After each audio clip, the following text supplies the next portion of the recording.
Viewers, आज का English word है एंटी।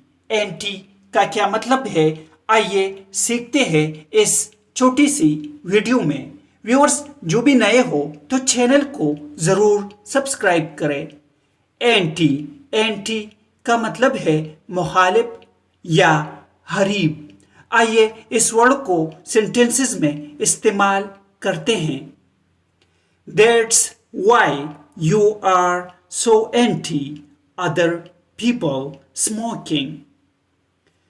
इसका मतलब है इसलिए आप दूसरे लोगों के सिगरेट नोशी के मुखालिफ हैं। They are completely anti the new proposals.